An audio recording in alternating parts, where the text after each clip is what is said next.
محترم حضرات، آج کا جو خلاصۂ تعبیر ہے بہت بہترین مضامین ہے، بہت اہم باتیں اس میں بتائی گئی ہیں۔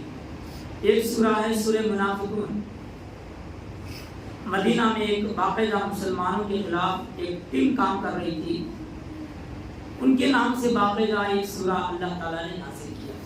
اس میں ان کے کردار پر روشنی ڈالی گئی کہ ان کے مسلمانوں کے خلاف منظم سازشیں جو ہوتی تھی اس کا اس میں بیان کیا گیا، ان کے اخلاق، ان کے کردار۔ اس کے بعد سورہ طلاق میں اللہ تعالیٰ نے مسلمانوں کو یہ تعلیم دی کہ کس طرح سے طلاق دی جائے۔ طلاق مسئلے کا حل ہے۔ طلاق کے بارے میں آپ دیکھیں گورنمنٹ کس طرح سے جو ہے مسلمانوں کو الجھا کر رکھ دی۔ حقیقت میں طلاق مسلمانوں کے لیے نہیں، سب کے لیے بھی ایک بہترین اللہ کی طرف سے ایک نعمت ہے اگر لوگ سمجھے تو طلاق کے آداب بتائے گئے، عدت کے آداب بتائے گئے، اور پھر جو ہے طلاق کے بعد عورت کتنے دن عدت گزارے گی، جس کا شوہر انتقال ہو جاتا وہ کتنے دن عدت گزارے گی، الگ الگ عدتوں کا ذکر کیا۔ اس کے بعد اللہ تعالیٰ نے سورہ تحریم میں اللہ کے نبی کے گھرانے کا ایک واقعہ، ایک پرشیدہ بات کا اظہار ہوا۔ اللہ کے نبی نے اپنے اوپر ایک چیز حرام کر لی تھی، اس کا ذکر اس میں اللہ تعالیٰ نے بیان کیا۔ پھر آخر میں دو نیک عورتیں جن کے شوہر ایک نیک عورت جن کا شوہر کافر تھا، کس طرح سے وہ رہے ہوں گے اپنی زندگی میں، کتنا ایڈجسٹمنٹ کیے ہوئے، اور دو پیغمبر ایسے جن کی بیویاں باقاعدہ جو ہے کافر تھیں اور شوہروں کے خلاف سازشیں رچتی تھیں۔ ہم سب تقریباً شادی شدہ ہیں، اگر ہماری بیویاں اگر ہماری بات نہ مانے تو کتنی تکلیف ہوتی ہے، یہ ہم اندازہ کر سکتے ہیں پیغمبر کے گھرانے میں کیسا ہوا ہوگا، یہ بات اس میں بتائی گئی۔ اگر تفصیل کا ذکر کروں تو سورہ منافقون، اس کا جاننا بہت ضروری ہے سب کے لیے۔ سورہ منافقون یعنی منافق ایک ایسی ٹیم تھی، یہ سمجھنے کے لیے کہ یہ کون لوگ تھے، کیسے لوگ تھے، مدینہ کا پس منظر، مدینہ کے جو حالات تھے اس کو جاننا بے حد ضروری ہے۔ 2-3 منٹ میں آپ کے سامنے رکھنا چاہتا ہوں کہ مدینہ میں دو خاندان تھے، ایک کا نام تھا اوس، ایک کا نام تھا خزرج۔ یہ دونوں ایسی جنگجو قومی تھیں، ہمیشہ لڑنا، 1 گھنٹہ، 1 دن، 1 سال، 1 مہینہ، 1 سال نہیں، سالوں سے لڑنا ان کا پیشہ ہو گیا تھا۔ 50 سال، 100 سال تک لڑتے تھے معمولی باتوں کے لیے، اور ہمیشہ ان کی تلواریں جب تک خون کسی تلوار کو نہیں لگتا تھا اپنی میان میں نہیں رکھتے تھے۔ تو اس وقت ایسا ہوا، لڑ کر کے یہ لوگ تھک گئے، تو وہاں ایک آدمی تھا عبداللہ ابن ابی، ان دونوں نے باقاعدہ جو ہے آپس میں ملنا چاہا۔ کیوں لڑے، کیوں آپس میں دشمنی کرے، کیا فائدہ ہے دشمنی کرنے؟ تو اس آدمی کا ایک اہم رول تھا، اس نے ملایا دونوں، سرسری طور پر ملایا، اور مگر اس کا ایک مقصد تھا کہ میں سب کا لیڈر بنوں، سب کو ایک کروں، میں لیڈر بنوں، میں سب کا سردار بنوں۔ ایسے حالات ابھی چل رہے تھے، فوراً ایک واقعہ پیش آیا۔ اوس اور خزرج کے لوگوں کو پتا چلا کہ مکہ میں ایک آدمی ہے، محمد اس کو کہا جاتا ہے، بڑا سچا آدمی اور بہت سچی باتیں بتاتا ہے۔ تو اوس اور خزرج کے دونوں خاندان کے لوگ ادھر کے تھوڑے ادھر کے تھوڑے مل کر کے باقاعدہ اللہ کے نبی کو گپت ملاقات کرنے کے لیے چلے گئے۔ حج کے دن میں باقاعدہ رات کے سناٹے میں ایک تھیم تیار ہوئی، اللہ کے نبی کو اس میں بلایا گیا، دعوت دی گئی، اللہ کے نبی گئے۔ اس میں جانے کے بعد جو ہے انہوں نے پوچھا کیا تمہارا کیا مقصد ہے، بتاؤ تمہارا کیا کام ہے، کیا دعوت دیتے ہو؟ تو اللہ کے نبی نے تفصیل سے بتایا میرا کیا مقصد ہے، میں یہ اللہ کی دعوت دیتا ہوں۔ یہ بات ان کو اچھی لگی، انہوں نے کہا آپ تو اچھے آدمی ہیں، آپ ہمارے پاس آؤ مدینہ، ہم آپ کو پناہ دیں گے، ہم نے سنا ہے آپ کو لوگ گالیاں دے رہی، مار رہی، جان کے دھمکی دے رہی، آپ یہاں کیوں رہتے، آؤ ہمارے پاس، ہم آپ کو پناہ دیں گے۔ تو اللہ کے نبی نے کہا ضرور، اگر اللہ تعالیٰ اجازت دے گا تو میں ضرور آؤں گا۔ تو یہ لوگ گئے مدینہ۔ جانے کے بعد جو ہے عبداللہ ابن ابی کو پتا چلا کہ میرے مقابلے میں ایک آدمی آ رہا جو ان لوگوں کا سردار بننے والا ہے۔ تب ہی سے اس نے باقاعدہ جو ہے اس کا کام شروع ہوا. 1 آدمی 2 آدمی 3 آدمی ایک آدمی کو تیار کر کے ایک ٹیم تیار کیا. اب پھر ادھر لوگ مکہ سے مدینہ ہجرت کر کے لوگ لوگ مسلمان ہونے لگے. ہر دن مسلمان ہونے لگے, مدینہ آنے لگے. تو اس آدمی کو ڈر ہونے لگا, میری سرداری تو گئی, میری کرسی تو گئی, اب کیا کریں. تب سے اس نے باقاعدہ مسلمانوں کے خلاف جو ہے ایک ٹیم تیار کی, اور وہ ٹیم ہمیشہ جو ہے اللہ کے نبی کو مسلمانوں کے خلاف وہ باقاعدہ سازش رچتے رہے. جب یہ ناکام ہو گئے اور اس نے باقاعدہ جو ہے سوچا کہ میں اگر غیر قوموں کے ساتھ رہوں گا, یہودیوں کے ساتھ رہوں گا, میں کامیاب نہیں ہو سکتا, مسلمانوں میں گھس کر کے کام کروں گا. باقاعدہ اس نے اسلام قبول کیا, ایمان لایا, اور پھر بڑے سازش کے ساتھ جو ہے مسلمانوں کو اندر سے کھوکھلا کرنے کی کوشش کیا. اس کا پورا راز قرآن کے اندر بتایا گیا. جب اللہ کی ایک مثال میں بتاتا ہوں, جنگ میں اگر جانا ہوتا اللہ کے نبی کے ساتھ چلتے تھے یہ لوگ, عین راستے میں دھوکہ دیتے. جنگ احد میں جبکہ سامنے کا لشکر 3000 تھا, یہ لوگ مسلمان 1000 تھے, عین راستے میں کیا ہے 300 لوگوں کو لے کر کے واپس لوٹ گئے. ایسا کئی مرتبہ اس نے دھوکہ دیا. ان کے کیریکٹر کے بارے میں اللہ تعالیٰ نے سورہ منافقین میں بتایا کہ اے اللہ کے نبی یہ لوگ جو ہے باقاعدہ آپ کو تکلیف پہنچانا چاہتے ہیں. جب تک بھی اللہ کے نبی کو پتہ نہیں تھا یہ آدمی ایسا ہے, اور پھر اس نے اللہ کے نبی کے گھرانے میں بھی جھگڑا لگایا.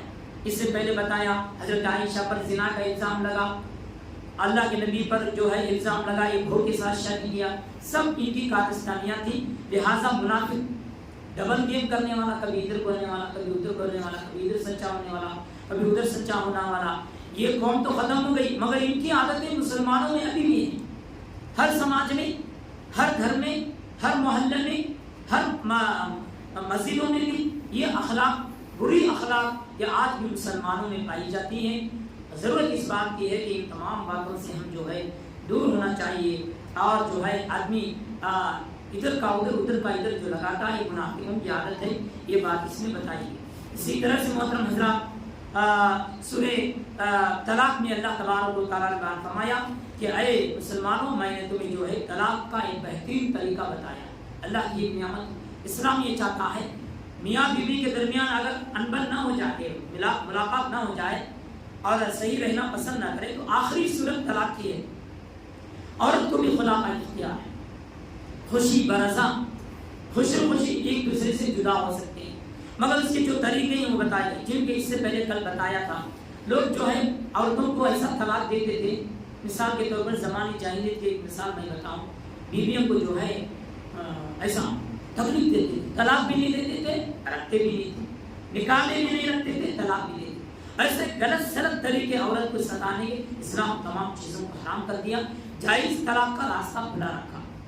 مثال کے طور پر عورت کو کہہ دیتے اگر تو دہلیز کے بعد گئی تو میرے لیے حرام ہے, ایسا بالکل ستاتے تھے اور چھوڑتے بھی نہیں تھے. تو اللہ تعالیٰ نے ایسے جو بہت سے غلط رسموں کو ختم کیا. سورہ تحریم میں, تحریم کے معنی حرام. اس واقعے میں بتایا گیا مختصر سا واقعہ 2 منٹ میں. اللہ کے نبی محمد عربی صلی اللہ علیہ وسلم ایک مرتبہ حضرت زینب بنت جہش رضی اللہ تعالیٰ عنہ کے یہاں ایک مرتبہ شہد پی کر آئے.